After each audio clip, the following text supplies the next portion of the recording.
All right, everyone, welcome to another edition of the Good Life Small Business Podcast. I'm your host, Brian Blakely, and I am pleased to be joined today by Cory Morris of Morris Better Bookkeeping. Cory, how you doing? Doing great. Good. Let's get to know you a little bit. What books are you reading or listening to right now? Right now I'm reading a book, War and Gold. It's a history of empires, last 500 years, and how countries go into debt and have to depreciate currency. Interesting. Finished a book on selling to serve, just selling process in a service-based business. Those are kind of two books I'm reading right now. Very cool. How about podcasts? You listen to very many? So one, The Art of Manliness. Okay. I've been listening to that podcast, reading the blog for probably 12 years. The only thing I've been that consistent. Okay. He covers everything. And then Beginning Balance. It's a budgeting podcast. Yeah, it's a good one. Love that one. And then this one, obviously. Yeah. The Good Life. Right. The Good Life podcast. Absolutely. All right, so let's get to know you. I've known you for a while now, but I'm excited to share your story and let people know more about you. So just tell us about Morris Better Bookkeeping, how it came to be, and kind of what you do. Yeah, so I'm a budget nerd, and I love spreadsheets and messing with the finances. When we bought our first house, I sat down and built a huge spreadsheet and went through with my wife on, hey, if we make these much payments, it'll change our pay schedule. But I was a salesman forever, and one day I was traveling, I was listening to a podcast, and this bookkeeper was talking about working with farm families and how powerful it was for her to help them know where they're at. A lot of business owners don't know where they're at financially, right? Yeah. They just work, and at the end of the day, hope it all works out. And she was talking about that clarity that she could give, and that just light bulb. I didn't realize you get paid to play with spreadsheets and budgets. Nice. And so I was good, but there were some things I didn't remember from my accounting class, so I took a bookkeeping course. I opened up for business January of 2020. Okay. And that was great, and then COVID happened, and, Sure. and it was just a little bit slower, but focus on small businesses, generally speaking, under $2 million in sales, and just helping them to get a handle on their business and know where they're at. Got it. Help figure things out. Mm-hmm. Yeah. Is this what you thought it would be? No, it never is, right? I don't think anybody, very few people that you've interviewed said yes. It's a lot more fun and fulfilling than I expected. Yeah. There's a lot more to it than just playing with budgets, but I've enjoyed those even more than I thought I would. So it's a lot more creative of a process than I expected. Yeah. What is the part of that, thinking you're going into it, well, I'll just help out with spreadsheets and things like that, but is there a part of it where you kind of feel like you're maybe part of the business that you're helping, where you can help them grow and you can help them succeed in the victories that they have along the way that was maybe unexpected or you didn't think would be part of it? Yeah, so I really thought that just having good financials, that was the key, but it's not. The things that I really enjoy with my clients, the things that really surprised me was how important this interaction is. Yeah. When I have clients tell me they're so afraid to share their books, and then it was okay, that we were able to work through it and make progress, and celebrating those milestones of credit card payoffs. I had a client that she's trying to restructure a bunch of her debt, and got really focused on interest rates, and it was great to be able to talk with her and say, hey, just get one.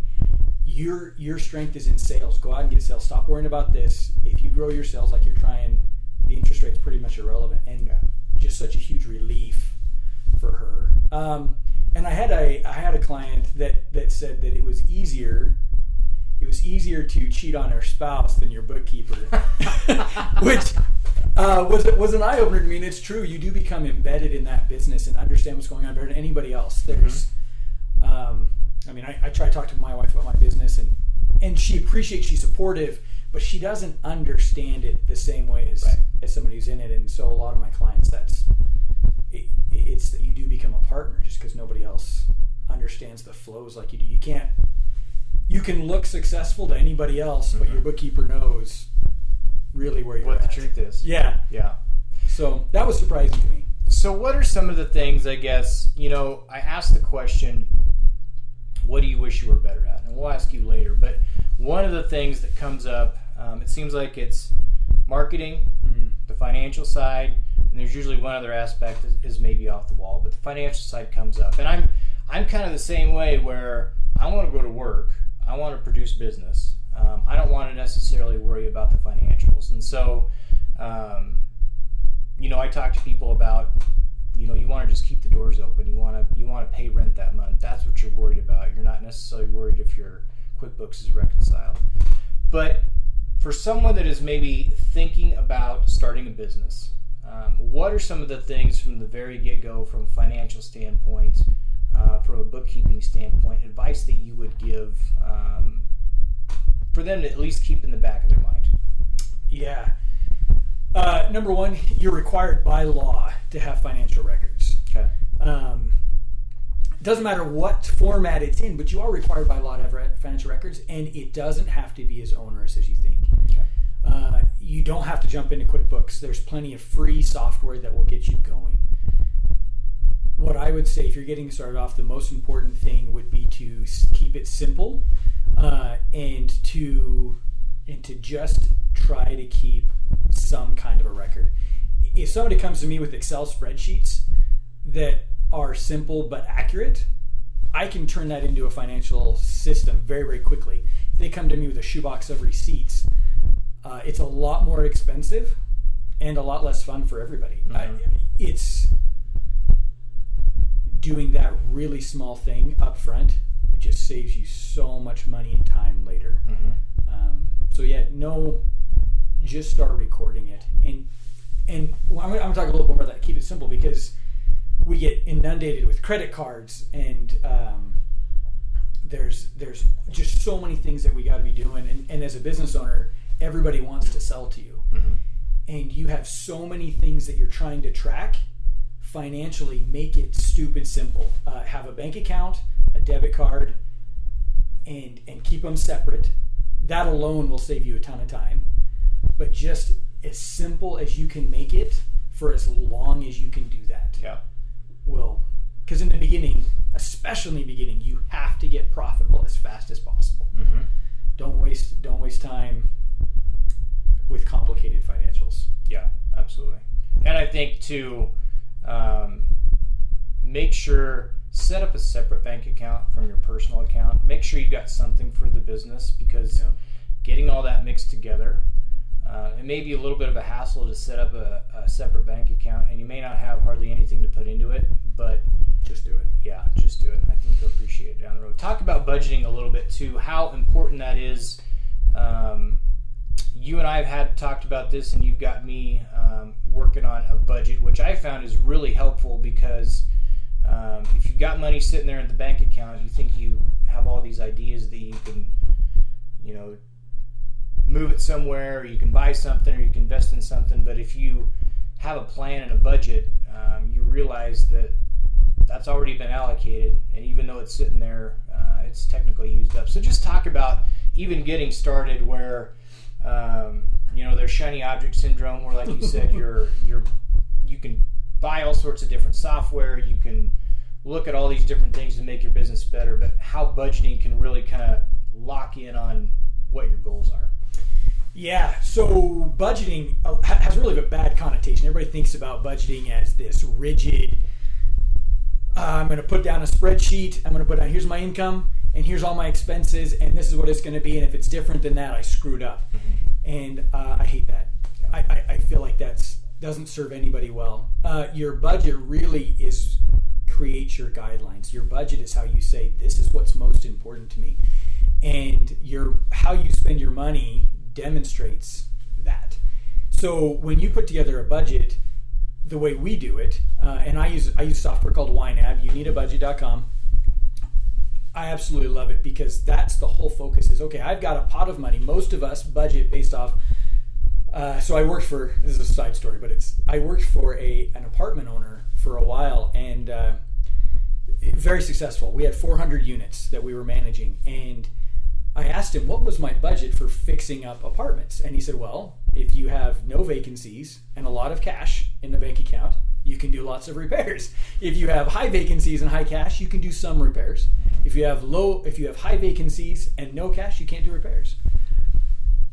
That was how he budgeted. And while it worked for him, he was obviously successful. It's not scalable. It's not simple. You have to have it in your head, and you got to live it. There's a lot you've got to interpret with that, huh? Yeah, which apartment should be getting it. And so it was very frustrating, but that's how so many of us, do I have cash in the account? And so when I sit down with somebody and we budget, we say, okay, what do you want your money to do? So you need to get paid. E-Myth is a great example of the importance of that, but you've got to get Richest Man in Babylon. Have you read that one? Yeah, great book. Pay yourself first, right? Yeah. In the business owner, it's easy to go last. And putting that in the budget, no, I've got to pay myself, and these other things aren't, if we don't have the money for them, I don't have the money for them. So budgeting to me is kind of like the rules of the game. Yeah. You set up, if you just sit down, if we all sat down to play Risk and nobody was playing, nobody knew the rules, it's not a fun game. No. But if you know the rules, we can have a lot more fun. And your budgeting just tells you what your rules are for playing the road game of business. Yeah. And it's fun. So for the new business owner that's got $100 in the bank, what does it look like? How do you start budgeting? If they come to you and say, Cory, I don't have any money. I got $100 in the bank. How am I going to budget? Oh, perfect. You're a prime candidate for budgeting. You need to say, okay, what is the next thing this $100 have to do for me? Okay. And then you assign it. And you can do that on a pad of paper. You can do that in a spreadsheet. You can do that in YNAB, the software. What is the next thing this money has to do for me? And you give it that job. Even if that is, you've got to pay your tax bill in a month, and that's the next thing that's got to happen, setting that aside and knowing this $100 has a job, and that job is to keep me from going to jail. Great. Yep. Just start with whatever cash you have. What is it supposed to be doing for you? It's just about having a goal and focus. Yep. Yeah. Very good. Very good.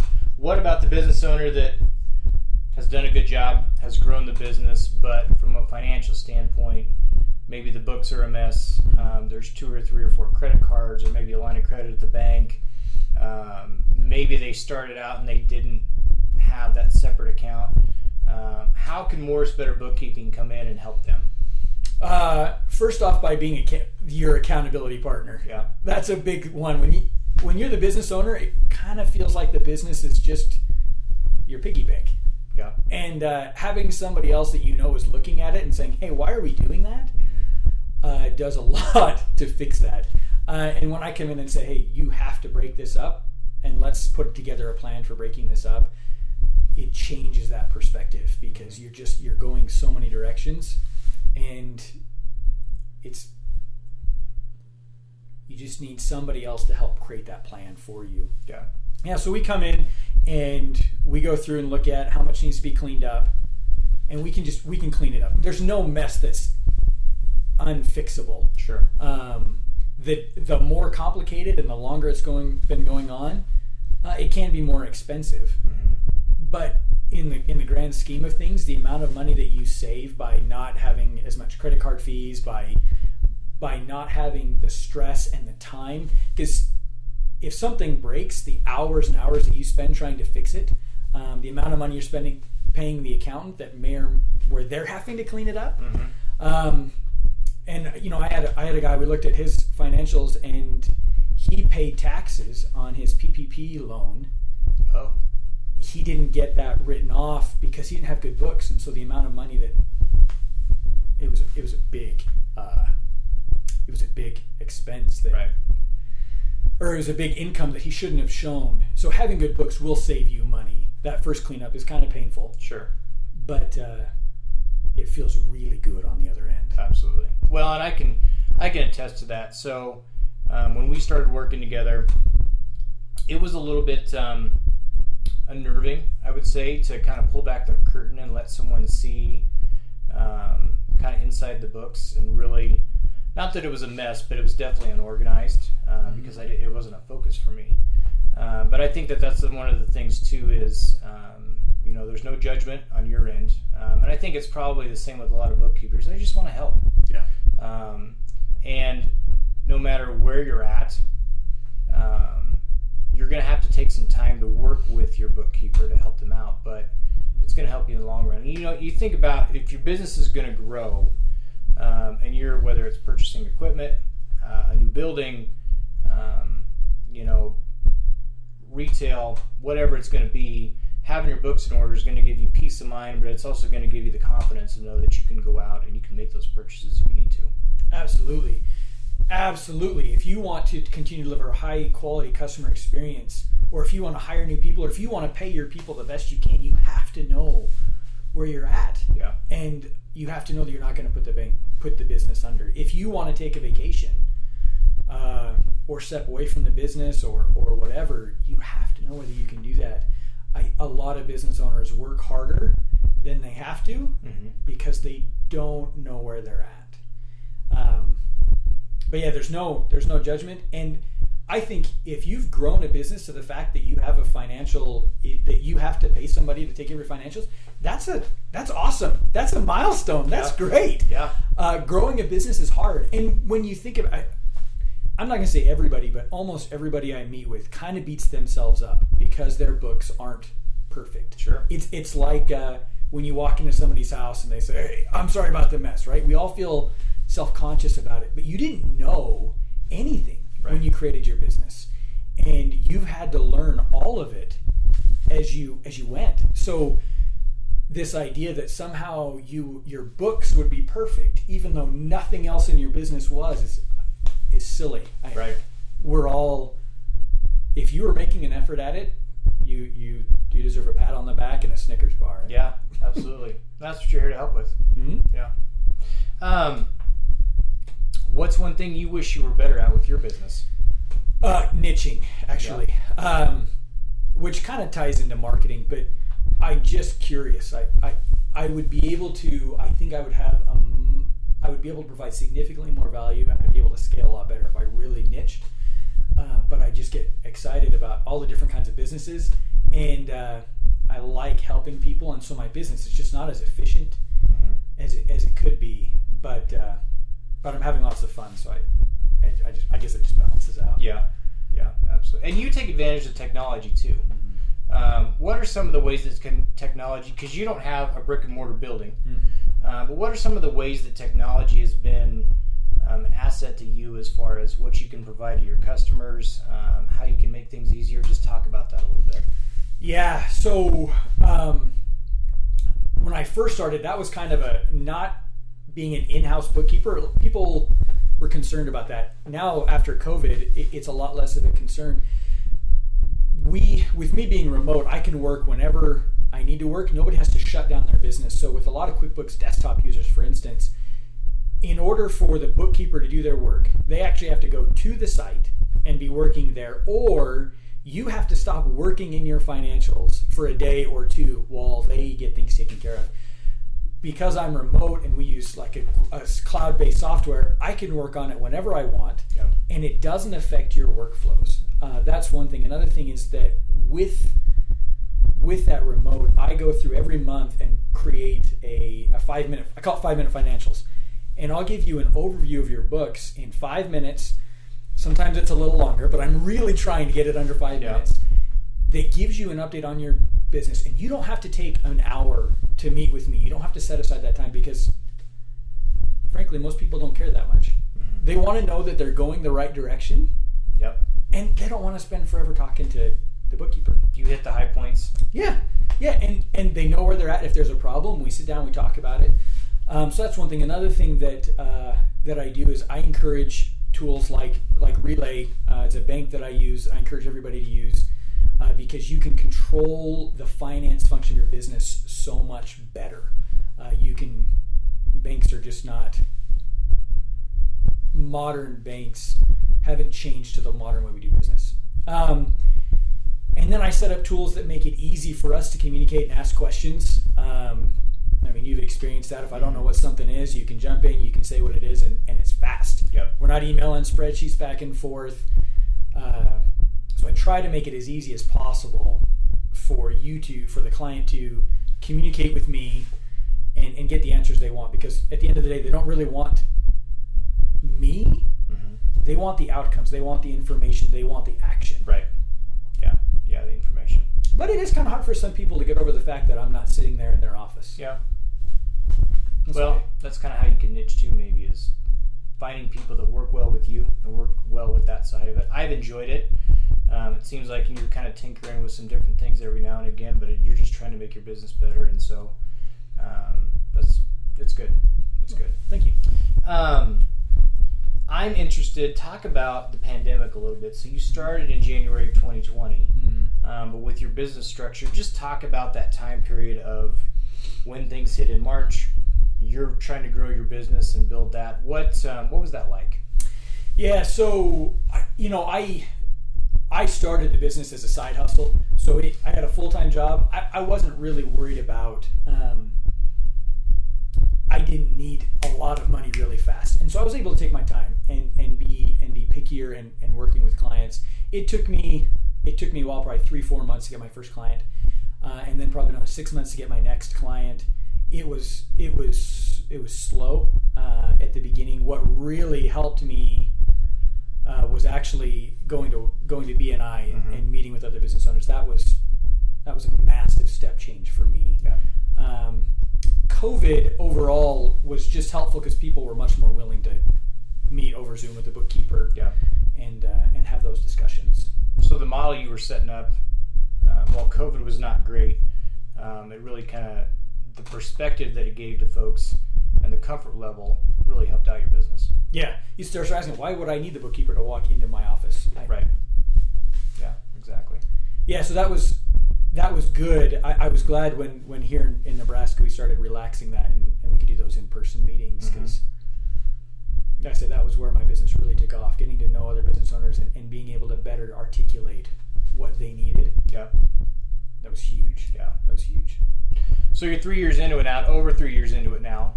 If you could go back to January 2020, other than telling yourself about COVID, what advice would you give yourself, or would you just let things go as they have? So I've thought about this question a lot, and what I would do different is I would have done a better job of training my clients. And I had several clients in the beginning that were good clients, or that they could be very good clients, but I didn't train them properly, and they'd never had a good bookkeeper. And so there were just things that weren't happening right, and I was limited in my ability to serve them, and that was frustrating to me. And you choose your hard. I didn't fight it. I didn't work with them to make them better business owners. And that's something I would do different, is, hey, put the upfront work into coaching them on how to support their finance functions, so that whether they work with me or anybody else, they can better understand what's going on, and they can get better results out of them. A lot of people struggle with their current accountant, current bookkeeper, because they don't know how to work with them, and the accountant bookkeeper doesn't spend the time to train them. And so I've tried really hard to do that now. I wish I'd started earlier, because I could help those guys. Yeah.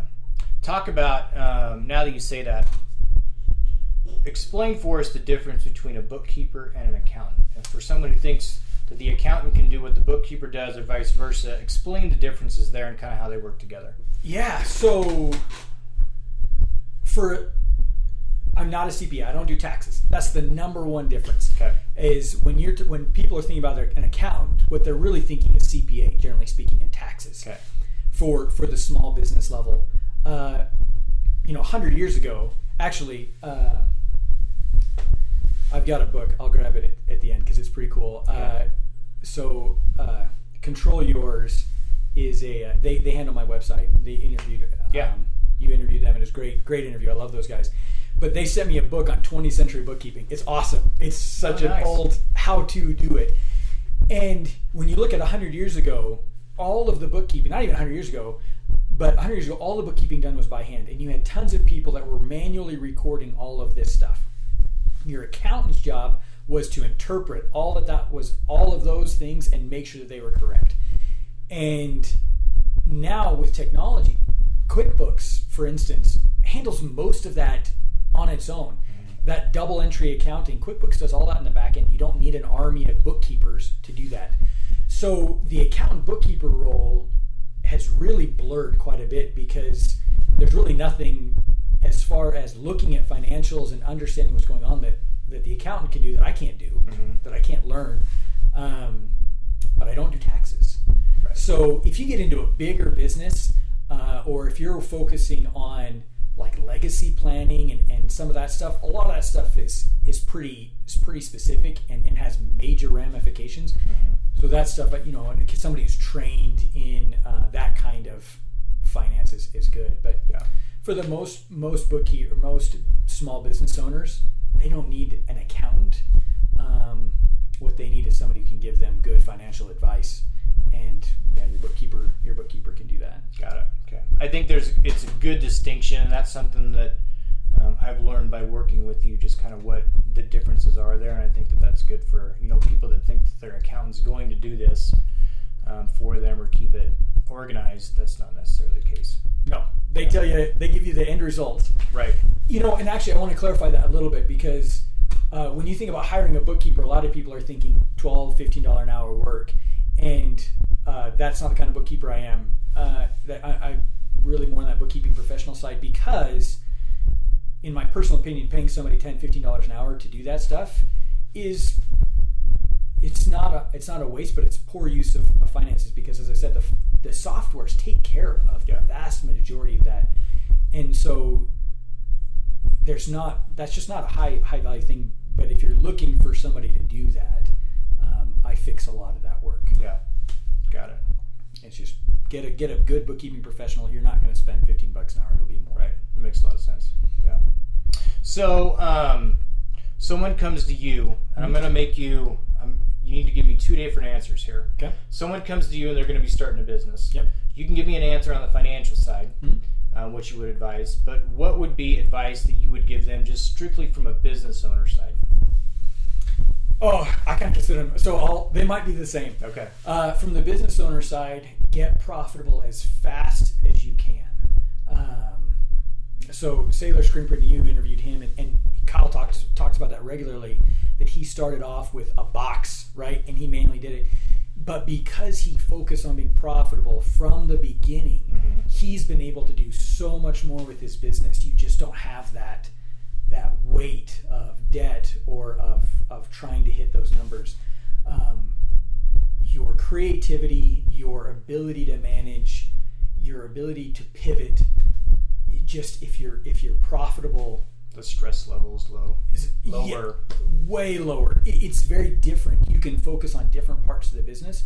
I mean, financial stress ruins marriages, it ruins businesses, it ruins lives. And in the business, we really get focused on, I got to grow as fast as I can, and profit first. He says, it's not how big is your how high is your revenue. It's how much profit do you have. Right. I think if you do that, it gives you so much breathing room to do whatever else you need to do in your business. Yeah. So that's my business counsel. Get profitable as fast as you can. Don't pay for anything that you don't have to pay for yet. Right. Or maybe really think about those purchases. Yeah. Shiny object syndrome, right? Yeah. And then on the financial side, I'd go back to what I said earlier, is just start keeping records. It doesn't have to be perfect. Just start practicing. Yeah. And you'll get there. Yeah, absolutely. How can people find out more about you?